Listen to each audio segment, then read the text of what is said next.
Assalamualaikum warahmatullahi wabarakatuh. Perkenalkan, saya Aziza Ulfi Hodanisa, NIM 122181006, dan rekan saya Tira Urbana Satya Kuraga, NIM 122180054. Kami dari kelompok 9, kelas C, Sistem Rantai Pasok, UPN Veteran Yogyakarta. Pada kesempatan kali ini, kami akan mempresentasikan rantai pasok produk kertas, studi kasus pada PT Pabrik Kertas Jiwi Kimia Tbk. Pada presentasi kali ini, kami akan membahas mengenai gambaran perusahaan, deskripsi produk, deskripsi proses produksi, jaringan supply chain, jaringan distribusi dan transportasi, dan yang terakhir, kesimpulan. Pembahasan pertama adalah mengenai gambaran perusahaan pada PT Pabrik Kertas Jiwi Kimia Tbk. Berikut merupakan jejak langkah pada PT Pabrik Kertas Jiwi Kimia Tbk. Yang pertama, PT Pabrik Kertas Jiwi Kimia didirikan pada tanggal 2 Oktober 1972. Yang kedua, pada tahun 1978, perusahaan mulai memproduksi kertas dengan kapasitas 12 KTA per tahun.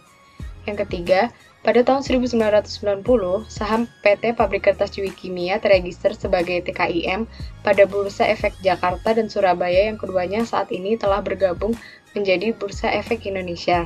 Yang keempat, pada tahun 1995, perusahaan mendapatkan sertifikasi ISO 9002 untuk Quality Management System. Selanjutnya, pada tahun 1998, perusahaan mendapatkan sertifikasi ISO 14001 untuk Environmental Management System. Pada tahun 2008, perusahaan berhasil memproduksi kertas sebanyak 1048 KTA, dan pada tahun 2018, perusahaan memiliki 13 paper machine. Selanjutnya, deskripsi produk. Kertas merupakan media lembaran tipis yang digunakan untuk menulis, menggambar, mencetak, dan lain-lain. Bahan dasar kertas berupa pulp yang mengkompresi seratnya untuk dicampur dengan bahan-bahan kimia. Serat yang digunakan sebagai bahan baku kertas ini biasanya mengandung selulosa dan hemiselulosa. Jenis pulp yang digunakan dalam produksi kertas pada PT Pabrik Kertas Jiwi Kimia Tbk adalah pulp dengan serat pendek dan pulp serat panjang. Produksi kertas pada PT Pabrik Kertas Jiwi Kimia Tbk melewati berbagai macam proses produksi yang bertahap. Diawali dengan proses produksi pulp dari kayu yang menjadi bahan mentah utama dalam seluruh proses produksi. Selanjutnya, deskripsi proses produksi. Pada proses produksi pada PT Pabrik Kertas Jiwi Kimia Tbk terdapat 3 lokasi utama, yaitu lokasi fasilitas produksi, lokasi supplier, dan lokasi distribusi. Yang pertama, pabrik sebagai fasilitas produksi PT Pabrik Kertas Jiwi Kimia Tbk berada di Jalan Raya Surabaya Mojokerto, kilometer 44, Sidoarjo, Jawa Timur. Lalu yang kedua, lokasi supplier berada di Kalimantan Timur dan Sumatera Selatan. Dan yang ketiga, lokasi distribusi salah satunya berada di Jalan MH Tamrin, nomor 51, Jakarta. Selanjutnya, target penjualan.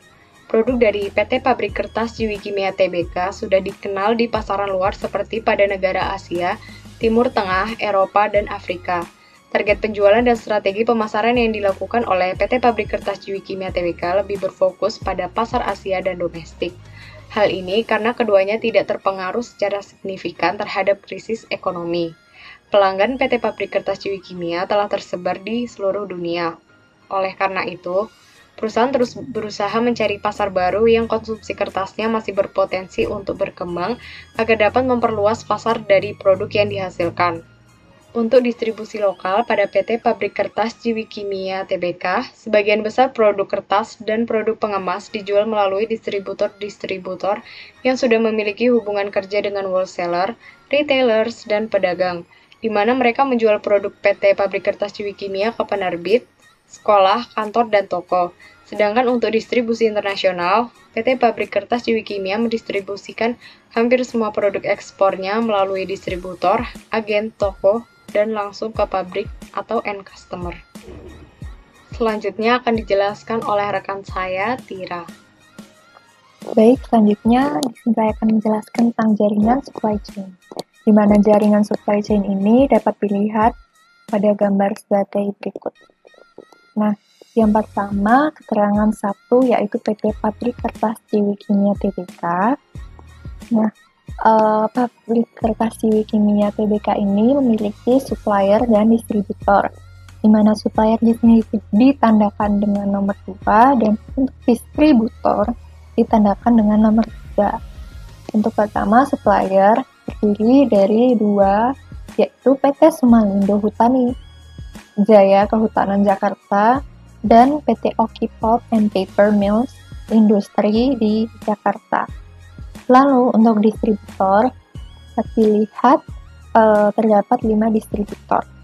Nah, di mana distributor ini terdiri dari PT Mega Kertas Pertama di Tangerang, yang kedua yaitu Ciwi Kimia Trading 3 di British Virgin Islands, yang ketiga yaitu TK Trading Limited di Cayman Islands, yang keempat yaitu Ciwi Kimia Trading Limited di Cayman Islands, dan yang terakhir yaitu TK Imported and Export Ltd di British Virgin Islands. Selanjutnya, jaringan distribusi dan transportasi. Untuk jaringan distribusi dan transportasi dapat dilihat pada gambar sebagai berikut.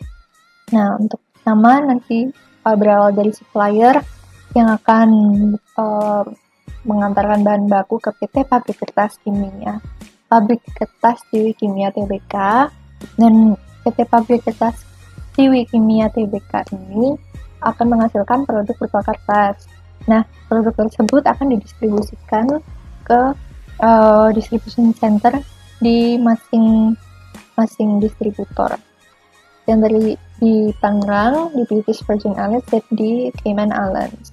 Dapat dilihat untuk mode transportasinya menggunakan 2 macam, yaitu truk dan kapal.